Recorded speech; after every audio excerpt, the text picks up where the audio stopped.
let's get into it. So, welcome to our first Leaders Like Me series. Okay, this is a series of youth led conversations with leaders of color.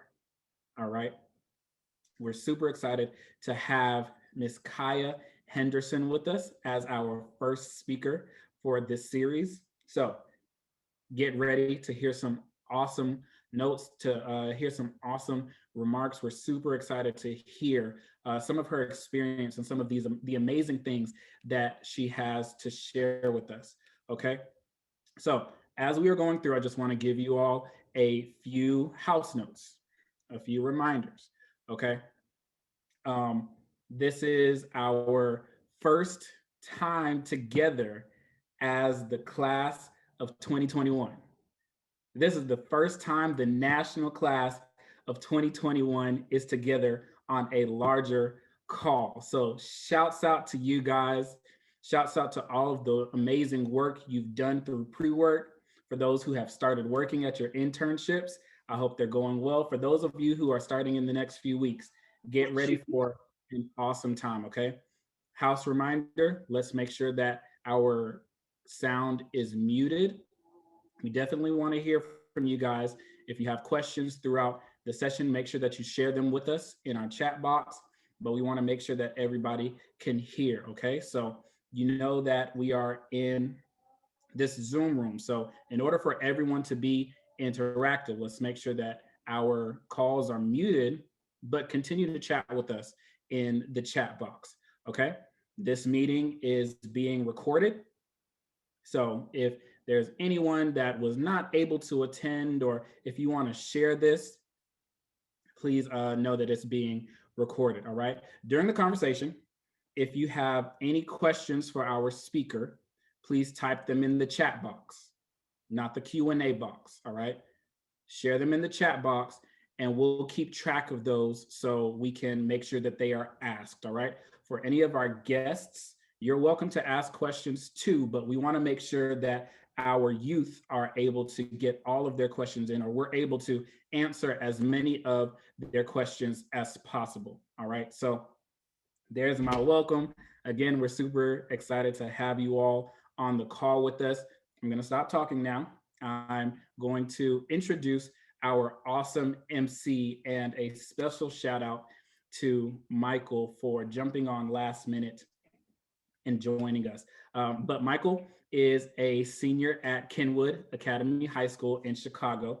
He was a part of our Obama Youth Job Corps program with the Obama Foundation. He is currently an intern at LinkedIn through our Urban Alliance High School internship program. So I'm going to turn it over to you, Michael. Take it away. Thank you. Hello, everyone. I'm Michael, and I'm so excited to be interviewing Ms. Kaya Henderson for the very first Leaders Like Me event at Urban Alliance. Ms. Henderson is the CEO of Reconstruction, a technology company delivering K-12 supplemental curriculum that situates Black people, culture, and contributions in an authentic, identity-affirming way so that students of all backgrounds benefit from a more complete understanding of our shared history and society. She is also the co-host of the podcast Save the People and leads Kaya Henderson Consulting. She is perhaps best known for serving as Chancellor of DC Public Schools from 2010 to 2016. She received her bachelor's degree in international relations and her Master of Arts in Leadership from Georgetown University, as well as honorary doctoral degrees from Georgetown and Trinity University.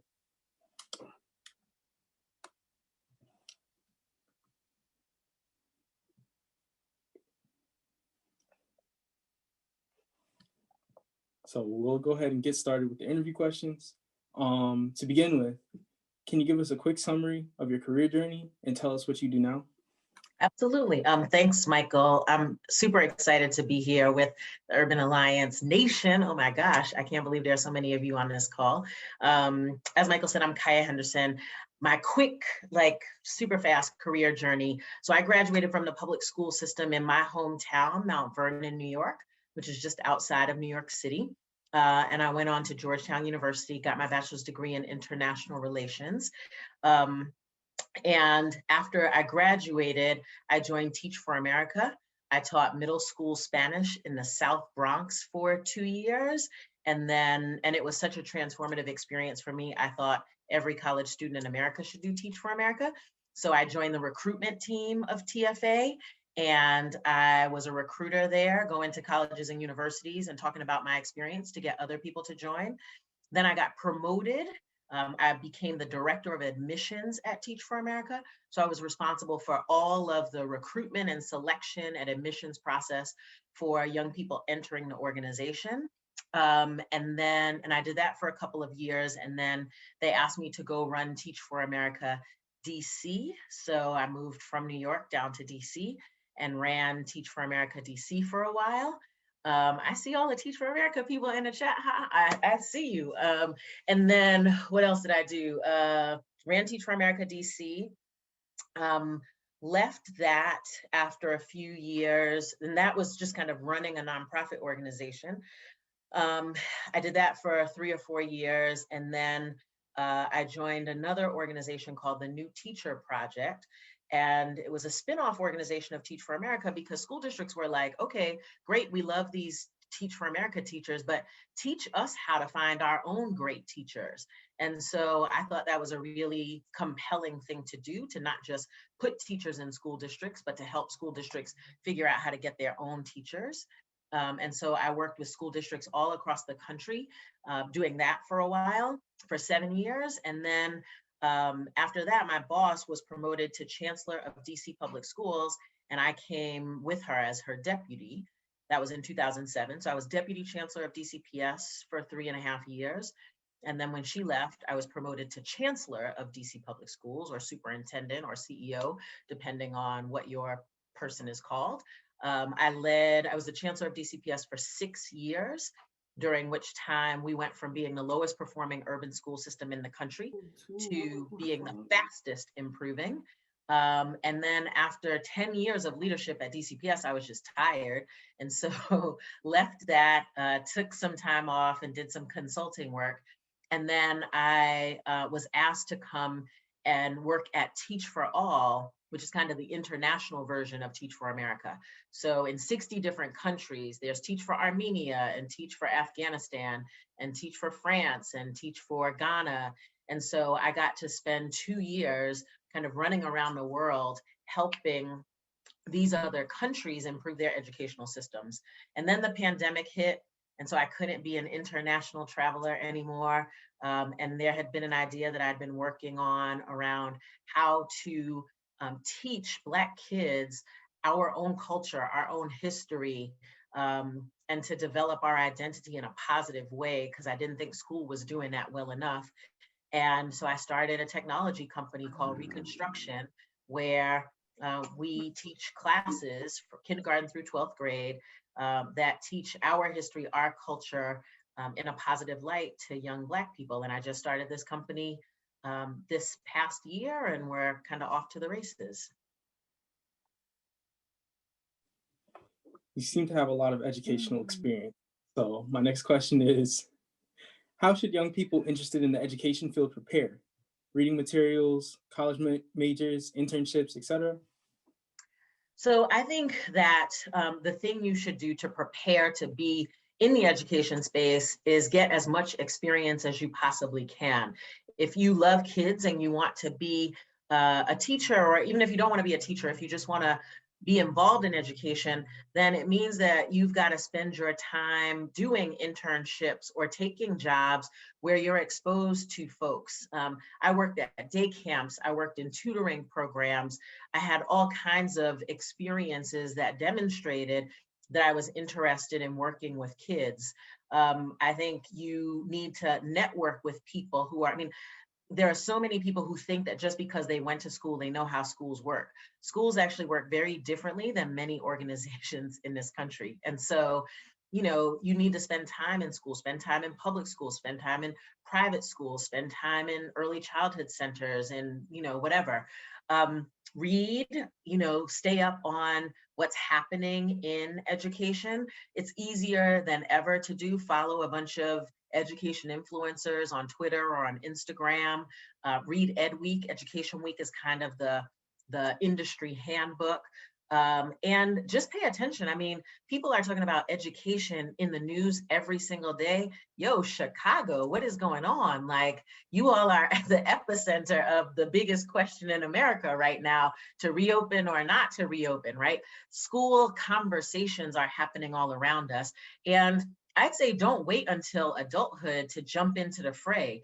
You all have as much experience. You are in schools. You know what's right with schools. You know what's wrong with schools. You know what a good teacher looks like. You know what a not so good teacher looks like. I watched you in the chat. You talked about good teachers who motivated you, who didn't move on from the material until you made sure you learned it, who looked out for your personal well-being, who encouraged you, right? Like, there are people who are trying to figure out what makes a good teacher. You all are experts on that. So bring your voices to the conversation right now and jump in. Public school teachers are still majority white, despite the increasing diversity of the US student population. And school principals, and even more so, school superintendents are still overwhelmingly white and male.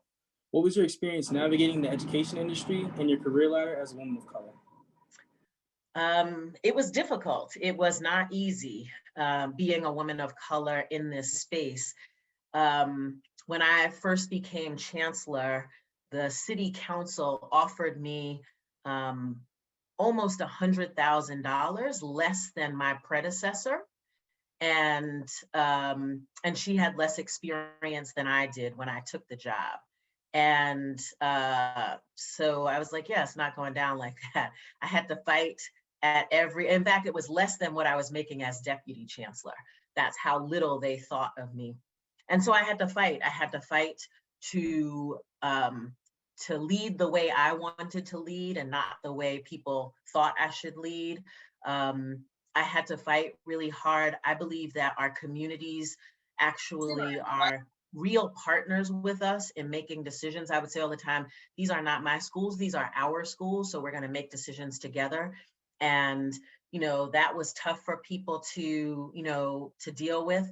I had a lot of white families in DC who felt like I was putting too much emphasis on poor neighborhoods and poor families and kids of color. And, I think through it all, I've been a Black woman my whole entire life. And so I know what this fight is. I know what it means to lead authentically, to lead from my values and not from somebody else's values. And I think that I stuck with that.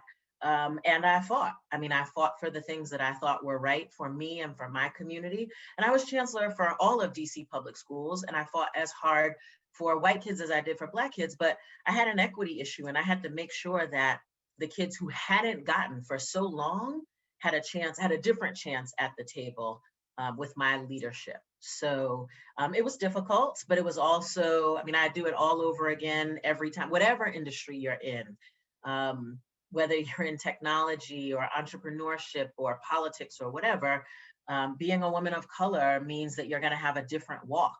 But we were built for this. We're built for this. So it was all right. Wow, that was so powerful. And thank you for your honesty. All right, let me take it back to your time as chancellor of DC Public Schools. What do you think is the most important step for students to take during our senior year of high school to prepare for adulthood? I think the most important step that you can take during high school is to get really comfortable building a network, right?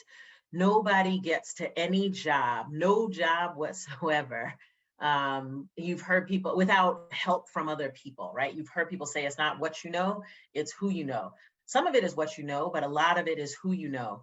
And in high school, you begin to meet people from the teachers who you love, who write letters of recommendation for you or who know you well, to your mentors and the people that you work with in your internships. These are all people who you have no idea how they are going to play out in your life. So you want to stay close, have conversations with these people, keep in touch with these people, learn about the different things that they do. I had an internship in 10th grade through a program similar to Urban Alliance. And I was working at General Foods in their marketing department. And while marketing is not what I ended up doing, one of my mentors at my internship went to Georgetown University, which was my number one choice. And he ended up writing a letter of recommendation for me based on our time together in my internship. So you want to start, I call it collecting people, right? You want to have a bunch of people in your stable who know you, who can, who you can go to and ask questions to, who you want to keep up with once a year, drop them an email, just want to let you know what I'm doing, da-da-da-da.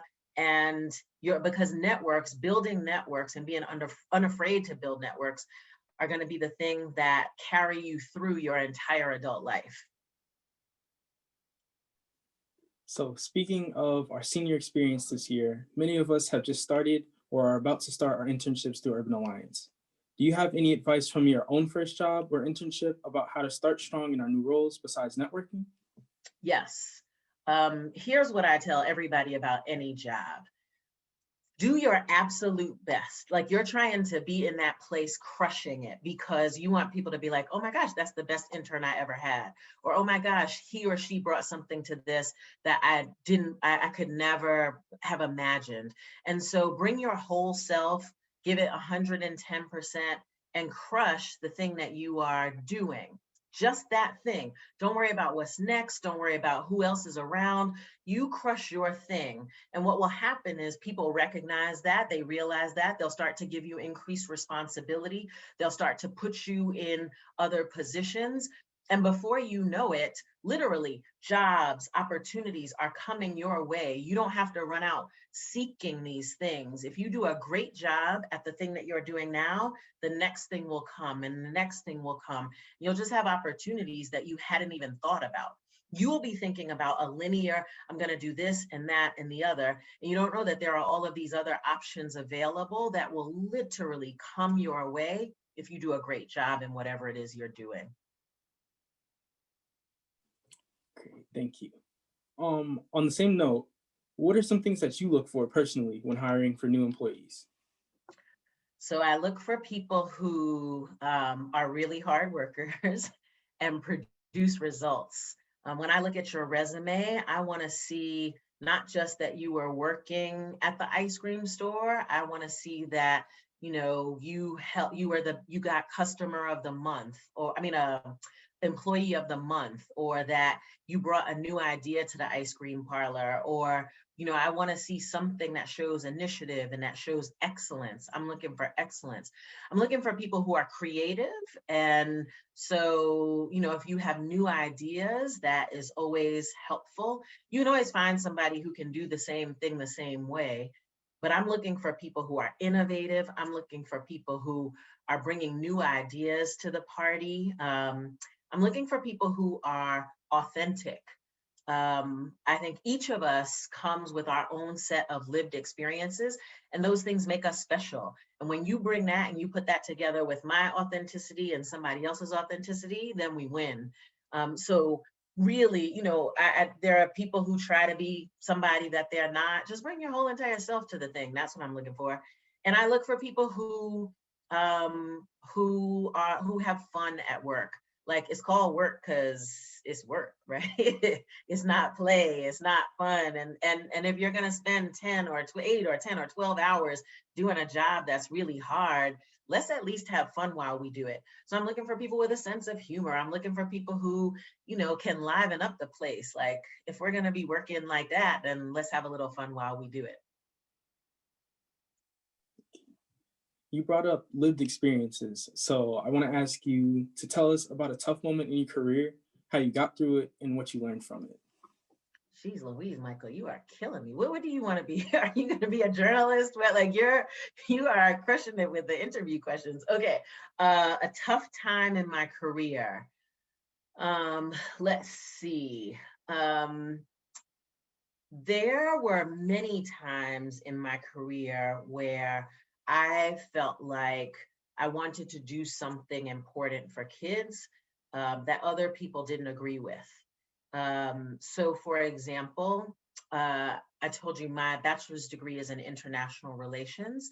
I love the interplay between other countries and the US, and I think it's really important for our young people to be exposed to people in other countries and other cultures. And so one of the things that I did when I was at DC Public Schools is I wanted to fund a study abroad program. You know, usually your high school is raising money to send 10 kids to here or there. And I was like, why are we begging people for, like, why don't we create a budget line item? Why don't we fund as the district trips for kids to go, you know, wherever? I thought that was really important. And so I put $1 million against this initiative, and we were gonna we paid for everything. We paid for plane tickets, we paid for passports, because some of our kids didn't have passports. We paid for our suitcases if you didn't have suitcases. I wanted kids to have an experience abroad. And so we paid to send 700 kids abroad over the summer. And you can't imagine, you would think, right? That's a great thing, hot dog, right? Like, these kids are going to get this global experience. This is kind of what private schools do, and these public school kids have the opportunity to do this. The flack that I got for that was incredible. It was really, people were like, those kids don't need to go abroad. That's a waste of money. Why are you doing that? And it was really, really disheartening to see how people devalued certain kids and their experiences. The same thing is true when one of the things that I'm most proud of that I did at DC Public Schools was I created an all boys high school that catered to African American and Latino boys. It was one of my college mentors, a guy named Tim King, runs Urban Prep in Chicago. I went to visit Urban Prep, and I was like, well, if Tim could have an all boys school, I could do an all boys school in DC. And so we did an all boys school, and oh my gosh, there was, on the one hand, there was lots of excitement for it, but there were so many haters who were like, you can't have a school just for boys. You can't, you know, why would you do this for Black and Latino boys? You need to do the same thing for everybody.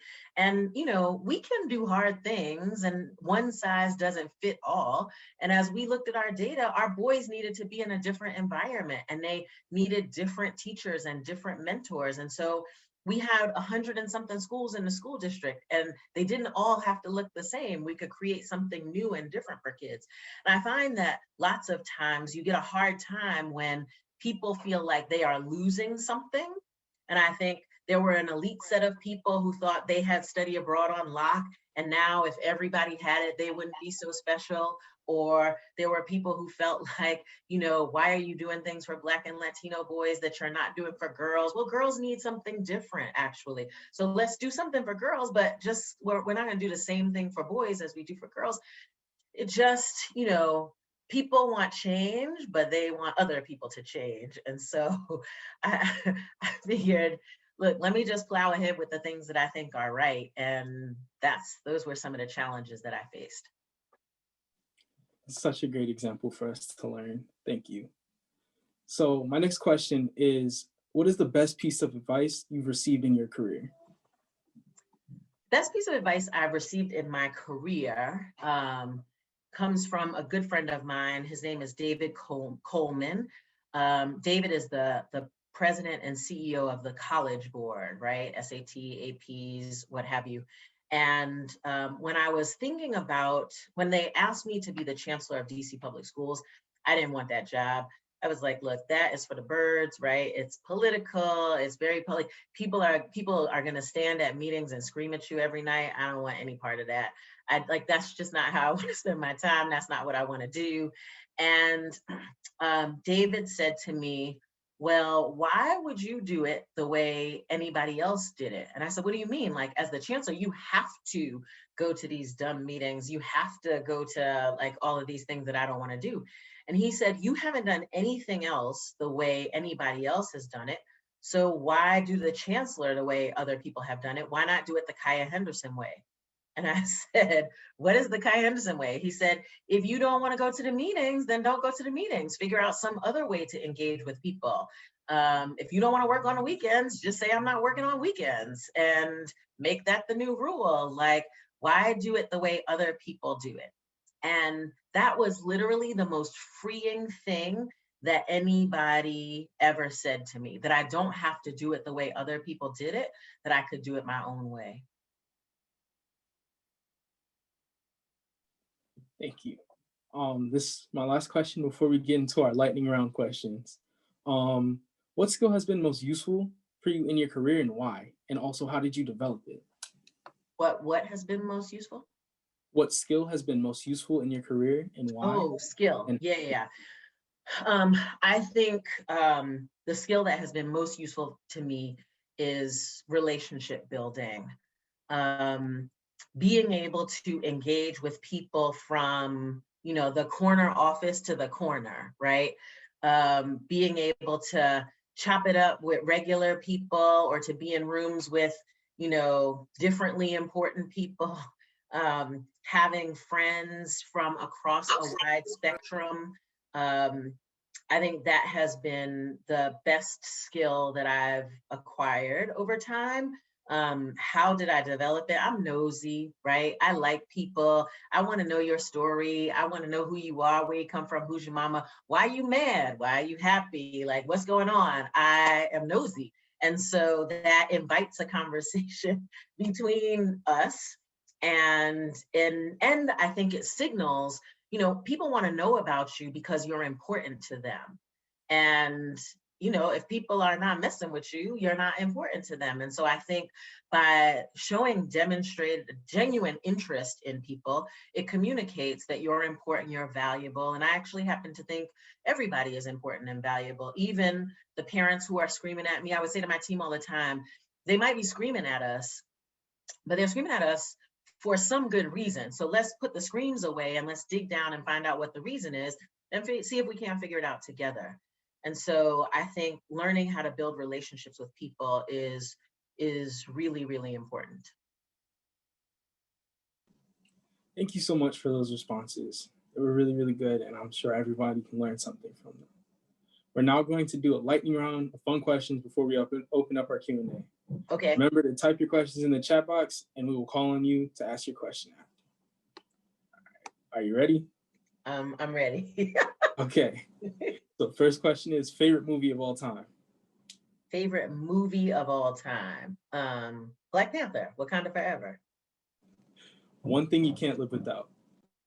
One thing I can't, my phone, right? I guess nobody. Yeah, my phone.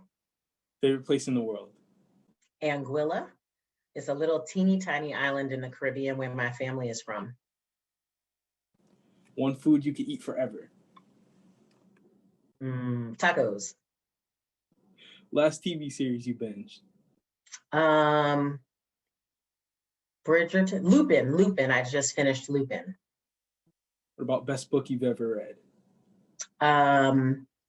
Faces at the Bottom of the Well by Derek Bell. Totally changed my life. Check it out.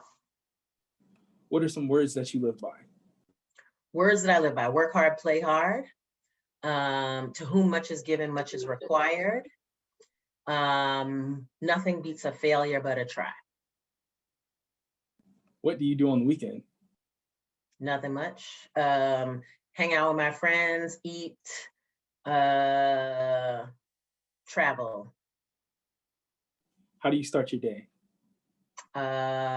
First I make my bed, then I pray, then I eat, and then I get to it. Okay, last question. One app you can't live without. One what? One app. Like phone app. Oh,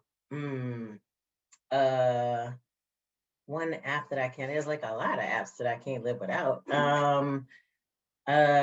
This is gonna be such an old lady thing to say, but Facebook, I guess. Great, thank you. Okay, now we're gonna open it up to our Q&A. First up is Emmanuel Webb from Chicago. Oh, I just want to first start off by saying thank you so much for your time. I really appreciate you coming out and speaking to this full cohort of just all the departments of UVA. And my first question is just, for those who don't know, could you please just give us a summary, synopsis of what you discussed during your podcast? And then second part, most importantly, how do you think we save the people? Now, if that originally refers to Black people, specialize it for that, and then broaden it to encapsulate ethnicities.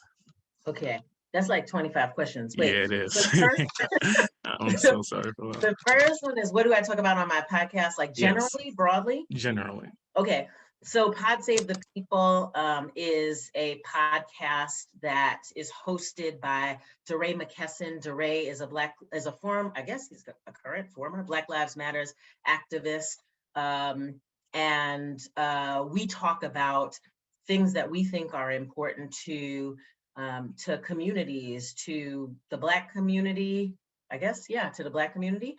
We talk about news that we think people should be paying attention to. I did a piece this week actually, called The Unfinished Business of Flint, talking about Flint, Michigan and where we are now. We talk about the criminal justice system, we talk about education, we talk about politics, we talk about all kinds of things on the pod. It comes out every Tuesday morning, and you can get it on Apple or Spotify or wherever you get your podcasts. And then how do we save the people? Child, listen, if I knew the answer to that question, I think here's how we save the people. I think education is necessary but not sufficient, right? You just can't play the game if you're not educated, or it's much harder to play the game if you're not educated, but education is not enough. There's a whole bunch of research that shows that, for example, African-American males who graduated college actually do worse in the economy than white males who've graduated from high school. So you got to know that education is necessary but not sufficient. I think education is part of it. I think dismantling systems, like we don't understand our own power. And I think we're starting to see our own power. They said that we couldn't turn Georgia or Arizona or Pennsylvania. And when people come out and exercise their power, they can do anything. And so I think we save the people by working together. We save the people by helping people realize that they have power, and by focusing that power on a set of things. And then we see those things flip over. We focus that power on registering people in Georgia, and we registered 800,000 people who weren't on the thing, even though they were systematically trying to take those people out, right? And then we focused on the Senate races and won those. So I think collective impact, power to the people, focused on a few things, is how we save the people. Yeah, thank you so much. And I'm just getting that you're talking about, like, for example, investing into community that you were brought up in, and also we can add in like diplomacy and achieving equity to maintain it. So that was an amazing answer. Thank you. Great. Next up, we have Imani Muse. Hi, Ms. Henderson. My name is Imani Muse. I'm from the Chicago cohort. And my question is pertaining to your efforts in trying to get young, especially African-American children, interested and knowledgeable about their history. I wanted to know, how do you plan to engage them and get them excited about learning their history when for so long we have been told that our history is not important to know? Yeah, absolutely. Thanks, Imani. That's a great question. And for somebody who asked, my zodiac sign is a Cancer. What we are doing at Reconstruction is, we're starting from an asset-based perspective. Our history is not a history that begins with slavery and laziness and whatever else people tell you about us. This is why we're doing this outside of school. But we've created a bunch of classes, and you should go on to reconstruction.us and check out the classes. We got classes in entrepreneurship called Secure the Bag, right? Where we're teaching kids entrepreneurship, in part by teaching them about entrepreneurs, Black entrepreneurs, along the way. We're teaching math by getting kids to solve problems that are problems in the Black community. We're teaching Black Shakespeare. We're teaching African history, African-American history. We've got book clubs that are engaging young people in stuff that they're not reading and in conversations that they're not having in school. So we've got about 2,000 kids on our platform right now. They're taking all kinds of classes. We offer right now about 45 different classes. And what the kids are saying to us, our satisfaction rating is a 4.7 out of 5, right? Which is like bananas to me at this point. But what they're saying to us is 3 things. They're saying, These are things that we're not learning in school. All of our content is blackety black. If you learn how to read, you are reading black books. You are learning your syllables by saying, my black is beautiful or whatever, right? It's all positively affirming. Our kids are saying, these are things that we're not learning in school and we're not seeing in school and conversations that we're not having. We love that. They say we love our tutors. All of our tutors are college students or recent college graduates. So when y'all get to college, come work at Reconstruction. It's flexible, it's virtual, it could be your part-time job. We pay $20 an hour. But people like you are the ones teaching this. And so these young people are exposed to, you know, their cool older cousin, their cool older sister is how they feel about their tutors. And they love that. That's not who they usually see in their classrooms. And then they're hanging out with other kids from all over the country that look like them. And so they find that to be really important as well. So we've created a space that feels different than school, that looks different than schools, that, you know, is affirming to them and that is solving problems that are relevant to their community. And that's how we're engaging them. And we're finding kids who are not having it at all for virtual learning, but they will not miss a Reconstruction class. They participate, like, because they see themselves in the stuff that we're working on. Thank you so much. And that is so important, to really see yourself in that excellence, in that Black excellence. So I thank you so much for making that something that people like me can see and be proud of. And so thank you. Thank you for being here, and thank you for all you're doing. Thank you.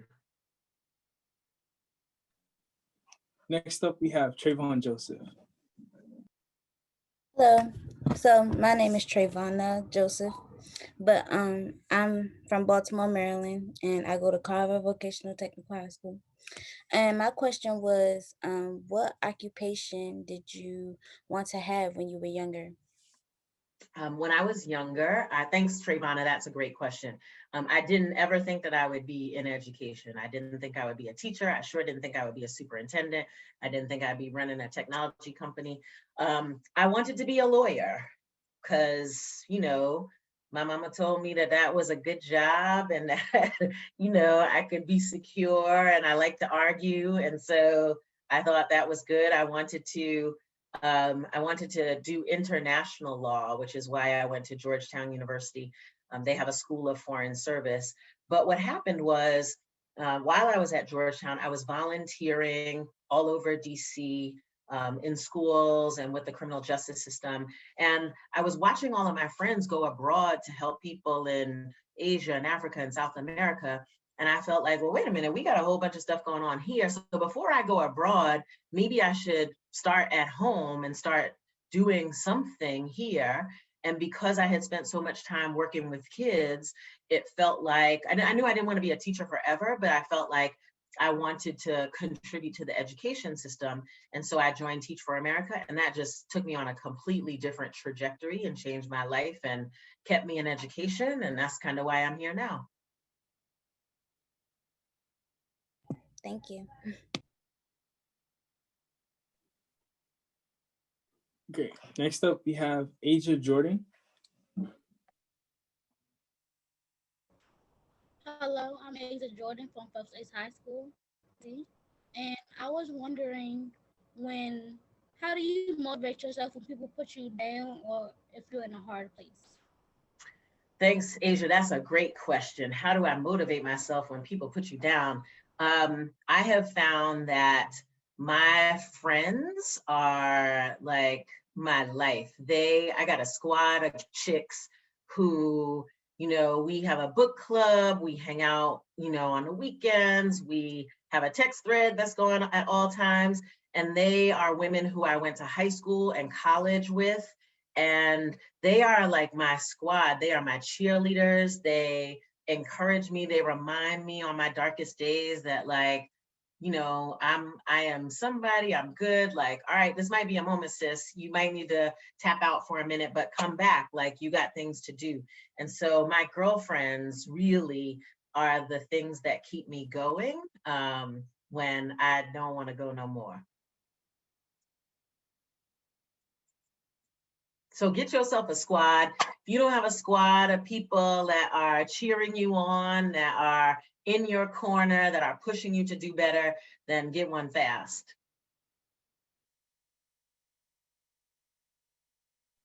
Great. Thank you. So we're coming up on time. So we have one last question. What is the one thing you want UA students to remember from today? I want UA students to remember that literally, like, you all are, like, you are the best that we got, right? We have, this world is bananas, right? And clearly the adults have not figured out how to change that. And so I have much more confidence in you all than I do in these grown-ups running around the place. I think that you all are smart. I think you all recognize, I was literally this afternoon, I was doing a keynote talk for a technology company in Seattle. And they asked, well, what do you think about student leadership? And I said, I think student leadership is the only thing that's going to save us. I think we underestimate students.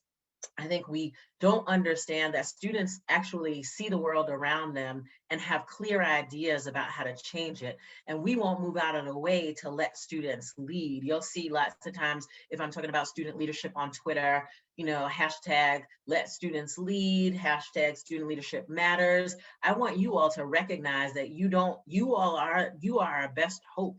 You are the ones who are going to save this planet. You are the ones who are going to help us figure out how to be racially just. You are the ones who are going to dismantle these systems, and you have the power. Like, don't wait for somebody to give it to you. Get out here and do it. You know what you're doing. You're going to continue to accumulate experiences and insights along the way. But history favors the people who are active and who do. So trust yourself, trust each other, get out here and do it. Thank you so much, Ms. Henderson. This was amazing. I'm now going to pass it back to Laurentis to close it out. Awesome. Thank you so much, Michael. Thank you all for joining us for our Leaders Like Me kickoff event. And I need us to take a moment to either do a round of applause or give us the notifications from your phone. This was an awesome kickoff to this series. So, Ms. Henderson, I'm gonna let you know now. You set the bar very high. You set the bar very high because you shared some amazing nuggets. You shared some amazing nuggets. I feel like you were talking to me directly as a college graduate in this field. So thank you so much again for your work. Thank you for your being. Thank you for your passion and for taking some time to share that with us. We really do appreciate that. And I want to shout out Michael one more time for jumping in at the last minute. You were incredible. Okay. So when you are running CNN or MSNBC or you're running for office, just make sure that you remember us little people because we're going to be the ones supporting you guys. So again, thank you all so much for joining us again. This was a great kickoff. This was so good. This was so good. I hope everybody took some notes or you captured some of the amazing nuggets that she shared with us. All right. So be on the lookout for the next one. Join us next month. We'll be hearing from Miss Keisha Cash, who is the founder and general partner at Impact America Fund. So be on the lookout for emails and registration from your program coordinators, from the Urban Alliance team, and hopefully we see you all next time. Thank you all again so much. Thank you, Kaya. Everyone, enjoy your evening. Night, everybody.